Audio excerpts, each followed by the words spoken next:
Again this year, we continue a tradition that honors one of the foremost advocates in the history of the veterans movement.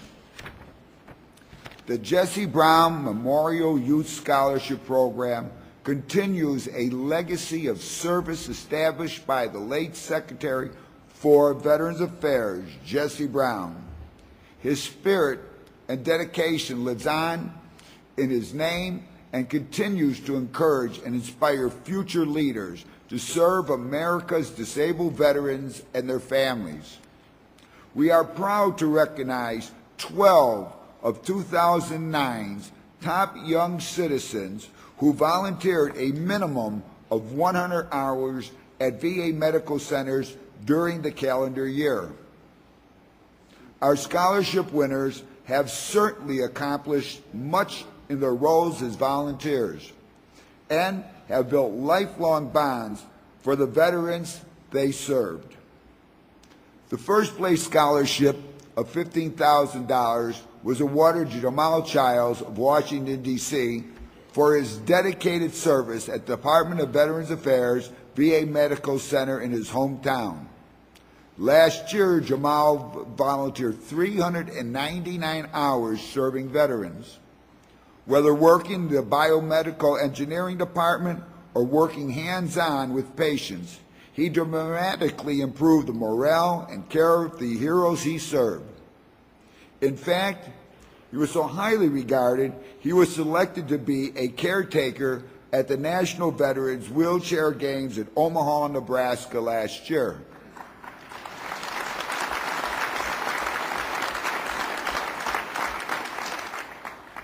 He received his hospital's top Spirit of Youth volunteer honor and is credited for improving care at his facility by showing tremendous attention to detail and a sense of duty to the men and women he serves. Now closing 3 years of service as a volunteer, Jamal will have $15,000 to assist him in earning his education. Ladies and gentlemen, the 2009 Jesse Brown Memorial Youth Scholarship recipient, Jamal Childs.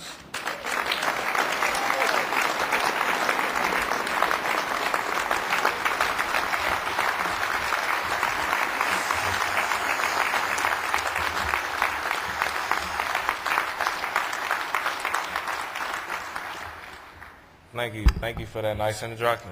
Thank you, Jamal. I'd like to just take this time to thank the people who I feel are responsible for making today a possibility for me. I'd like to thank my parents, my Aunt Valerie, my family, my biomedical engineer, supervisor, and the entire voluntary service staff at the DC VA Medical Center. I would also like to thank the DAV program for selecting me for the top recipient. I want to thank my family because without their support towards volunteering, I wouldn't have all the knowledge that I have today. My supervisor, Mr. Lyle Morgan, and his seemingly unlimited amount of knowledge not only helped me on my computer skills, but he also told me the importance of technology in the medical field and how it's applied. Lastly, I would like to thank the staff and voluntary services at the DC VA Medical Center, because without their thoughtfulness and consideration, I would not be standing here in front of you accepting this prestigious award. I enjoy volunteering at Biomed because it allowed me to interact with the many veterans throughout the medical center. I can't remember how many times I've gone into a veteran's room just to simply check on the equipment that could have been acting up earlier, and I find myself having a nice conversation with them about sports, the president's health plan, or other current events going on in the world today. You volunteering at the VA Medical Center has been very rewarding because not only have I been helping veterans, but I also made new friends along the way. It also allowed me to give back to those who had sacrificed so much to give us what we have in this generation now. The past couple of years, assisting as a caretaker at the National Veterans Wheelchair Games has only proven to me that I can do all things that are strengthened to me through him. To me, Jesse Brown has been the epitome of the word selfless. He asked for nothing in return of his work and services, and accepting this reward has been a great honor for me. Thank you.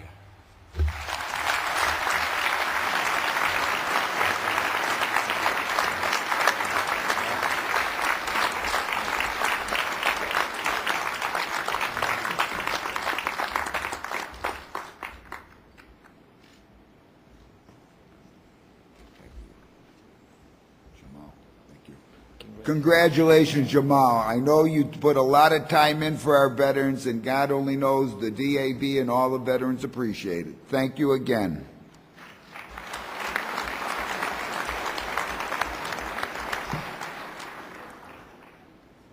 Inasmuch as this year's recipients have proven themselves patriotic and caring of our nation's veterans, they also exhibit qualities of compassion and leadership that are befitting of the scholarship's namesake, Jesse Brown.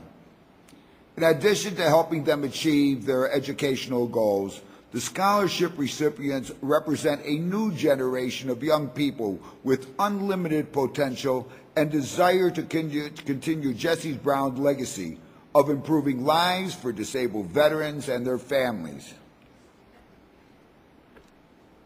Other scholarship recipients and their volunteer locations are listed on the screen.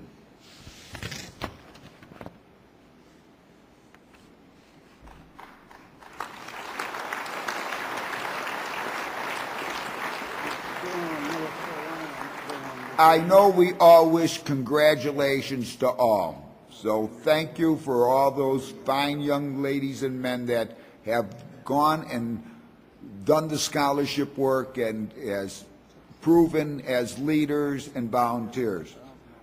I would now like to ask our National Adjutant, Art Wilson, if he has any announcements, which we know he does. Thank you. I want to encourage all of you to visit our Stand Up for Veterans Internet Action Center located at Cyber Central. There you can go online, you can sign a petition, send an email to Congress, and answer a few survey questions about veterans issues. Our Stand Up initiative is designed to educate the public and push Congress to approve treatment for medical illness and traumatic brain injury, provide greater support for family caregivers, and reform VA health care funding to ensure that all disabled veterans receive the medical services they need and deserve. Cyber Central is located in Governor Square 16 on this level.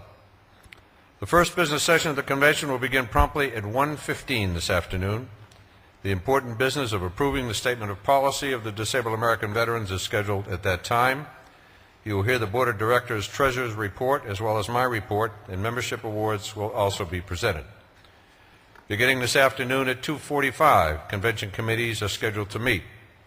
Those of you who have been elected convention committees are asked to be on time in the room assigned for your meeting, and we ask the committees to complete their work just as soon as possible.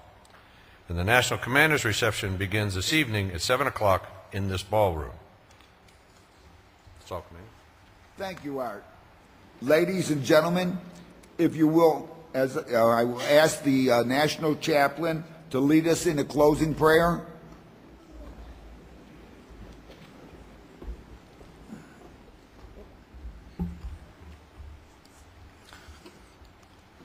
Oh God, we offer our appreciation to the veterans and auxiliary members here, for we're grateful for their sacrifice and service, which indeed has enabled the people of our nation to learn to do to earn, earn to live, and live to serve. God bless all of us here, and awaken within our hearts the desire, the will to accomplish the ideas for which this nation exists, so that out of our determination and endeavor, there may emerge a better world, a world founded upon faith and understanding, a world dedicated to preserving and enhancing the individual rights and dignity of humankind, a world intent on loving and serving you, our God. In God we trust. Amen. Amen. The convention stands in recess until 1:15 this afternoon. Thank you.